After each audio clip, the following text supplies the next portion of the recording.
Good afternoon and welcome to Lab 4. Today we will be going over how to read and write data in R. And then for the exercises, you're going to do some descriptive statistics. All right. So as always, there's an HTML file in Blackboard. So you just click on that and it will bring you up this fabulous lab document. So you want to go into your R project for the class.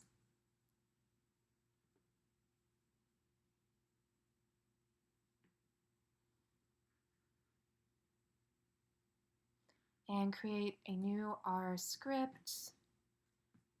Go ahead and save it as your last name lab 4.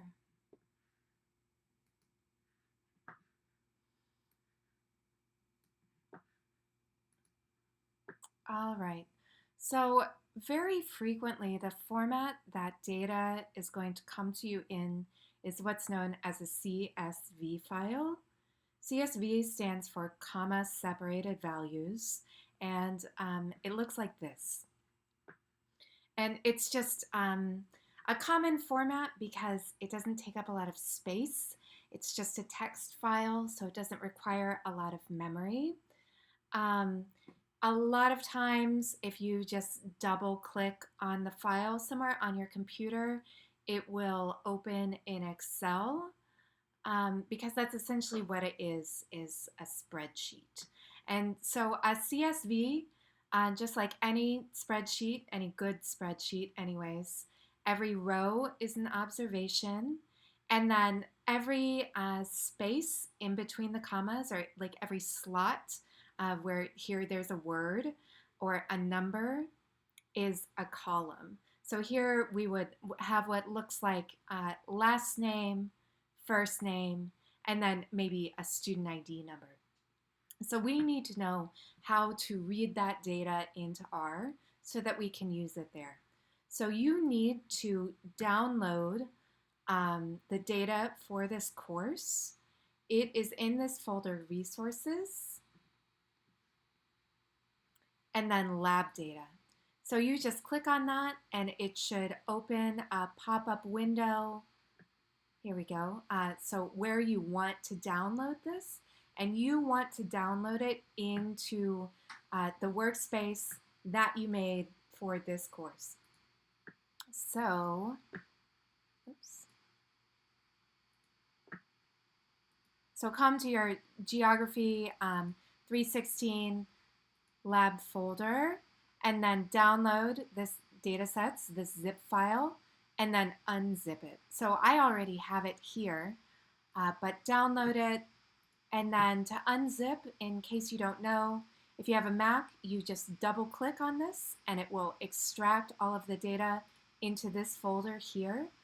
If you are on a PC, you're going to right click it, and somewhere in the menu that pops up should be an option to extract the files.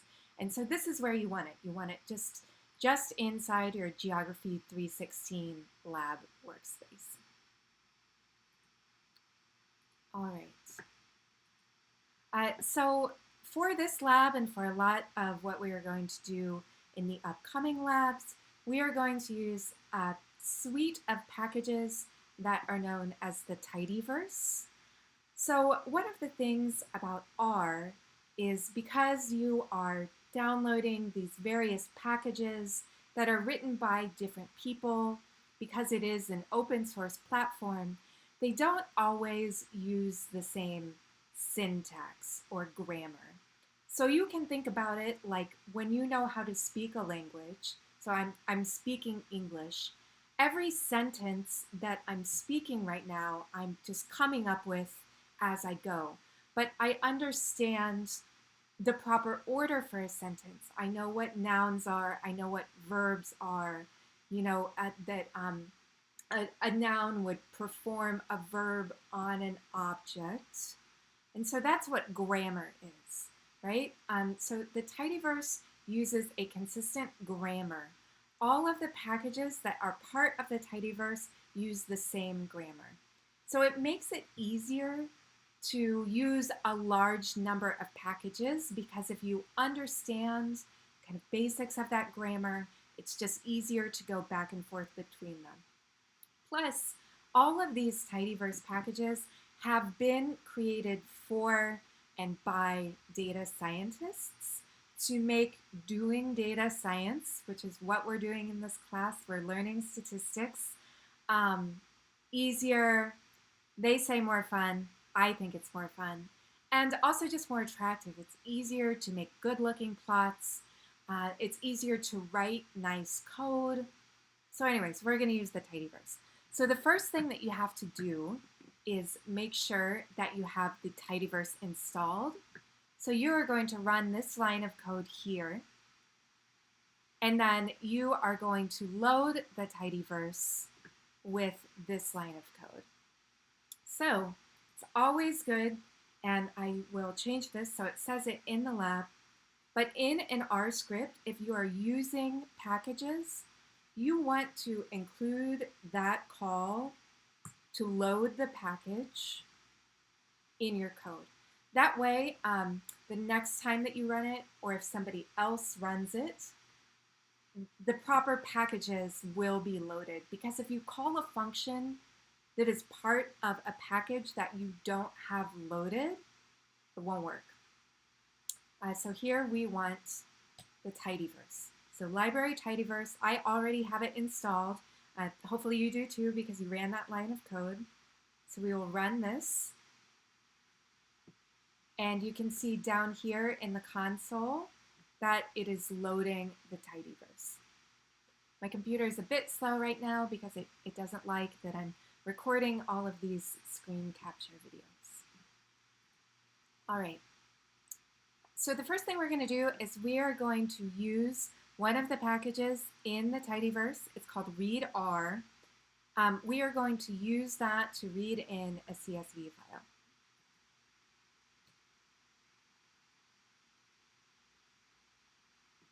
All right.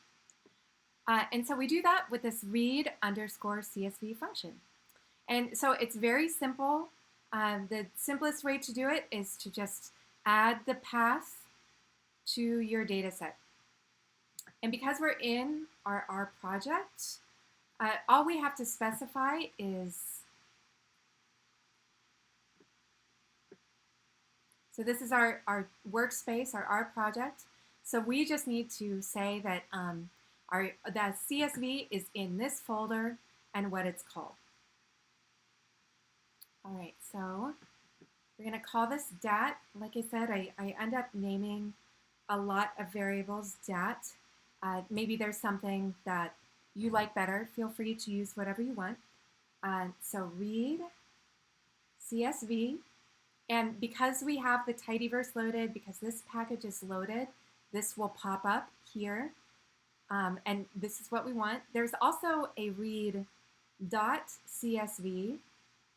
This is in base R, but this is not what we want to use because this read CSV that's part of the tidyverse just has some really nice attributes to it.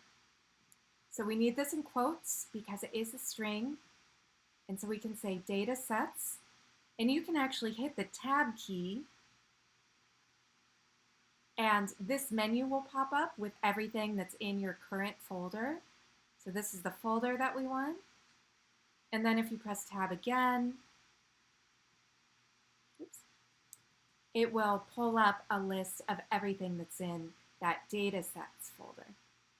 All right, and so we want, what do we want? Hotspots. All right.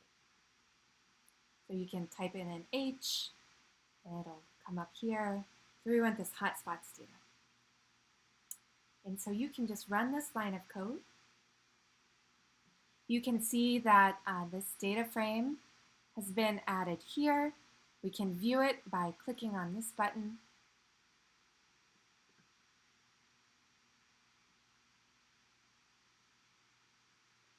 So you can see that these are our columns. These are the different observations in those columns. One of the nice things about using this function to read in the data set is it tells you right here exactly how these columns have been specified. So we know that this is a character or a string, and then these are all numeric columns. And that's exactly what we want. If you use the other read CSV function, it has a habit of making things into factors that you don't really want to be a factor. So this is very handy.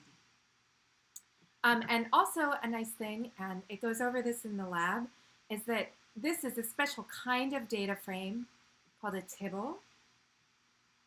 And so if you print it here, it automatically only shows the first 10 rows. And it also tells you the dimensions right here. So we have 380 rows, 5 columns. It tells you the names of the column and what the type is. So if it was just a regular data frame, the entire thing would have printed out here, all 380 of the rows. And that can, depending on how large the data set is, be very problematic. So that's why I like this function. And there are other ways, other things that you can do here to specify it. And there are other similar functions that read in different kinds of files, and that is all gone over here. So the same as in the other labs, I want you to run all of the code that is in these code blocks. And I also want you to answer the questions that are in these blue boxes. And so that all is going to be in your lab, your R script. So you can also write data in R, which just means saving it. And there are a couple different ways that you can do that, but one of the best, or the most powerful, is what's known as R data. And so R data is like a snapshot of this environment right here. So we have this, we read in the CSV as a variable, so we have this data frame. So we can save this as our data. And so then when we load it again, it will automatically load this data frame without us having to read it in again. And so we do that with just this simple save command. And so if you only have a couple objects in your environment that you want to save, you don't want to save all of them, then you can just specify them by name here. In this line of code, we are going to save a dat and dat2 in a file called myObjects. Or you can save everything that's in your environment with this save image. And then again, you just tell it what the file name is that you want to save it as. So let's do that.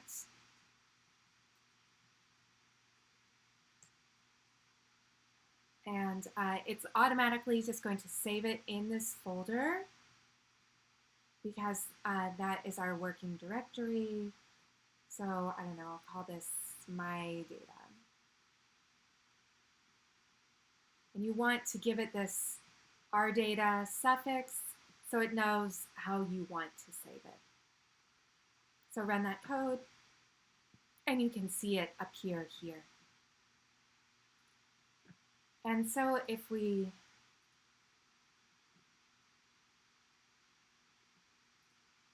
quit our studio and then open it in whatever kind of Finder, Windows Explorer,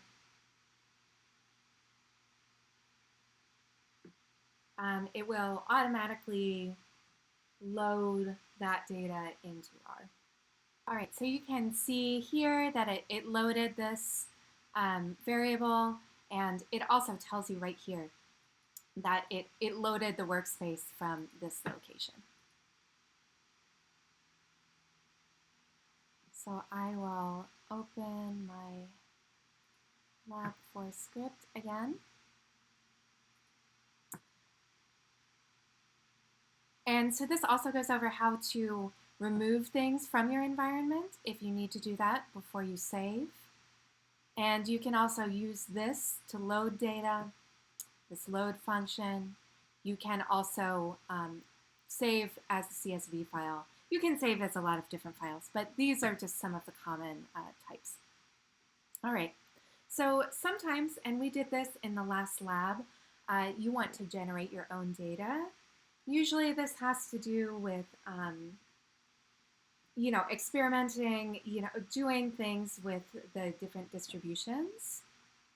And so there are a whole suite of functions to draw random numbers from different distributions based on certain parameters. So like when we used this rnorm function, which is random normal, so it's randomly taking draws from a theoretical normal distribution that's defined by its mean and its standard deviation. And so the same with all of these other distributions. We've got exponential distribution, chi-square, uniform, and so they don't, they're not all defined by a mean or a standard deviation. If you need to know how they are defined, if you need to use one, you can always just type something into the help here.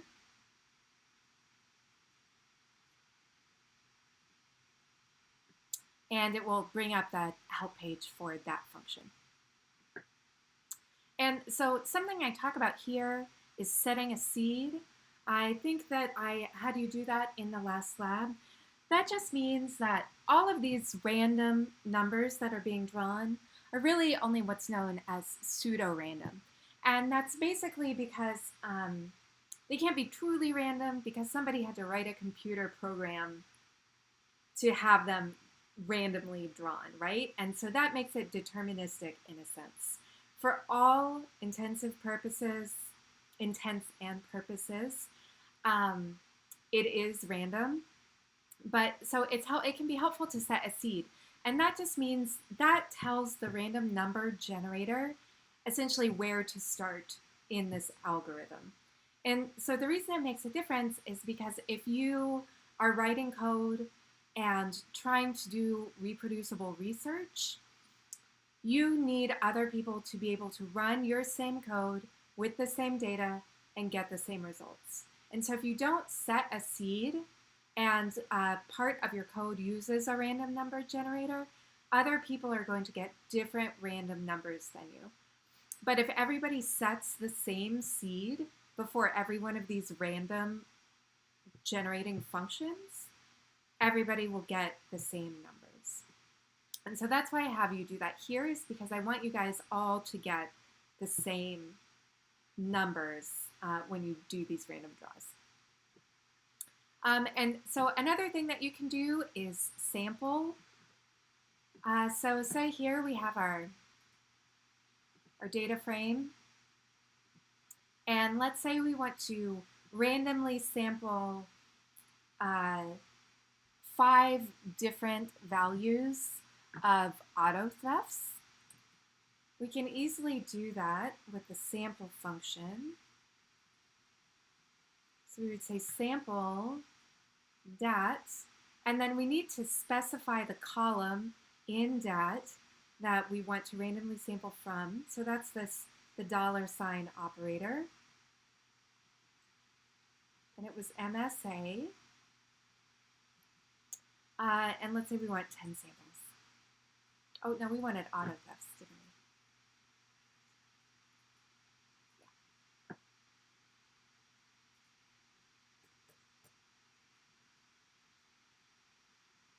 There we go. And so that prints out here because I didn't save it as a variable. But so you can see it has randomly sampled 10 values from auto thefts. So that can be very handy as well. And I think that is it, really. I don't want to go over this too in depth because I spent a good bit of time writing it in this lab document. I think it's pretty straightforward. And then for the exercises, you are going to create, oh no, you're not. You are going to load a CSV file that is in that data folder. And then you are going to do some descriptive statistics with it, both numerical summaries and visual summaries. And these instructions show you how to do that. Again, using some very handy functions from the tidyverse. that we will go over more in detail in the future. But please let me know if you have any questions, if you are having difficulties. I am available for you.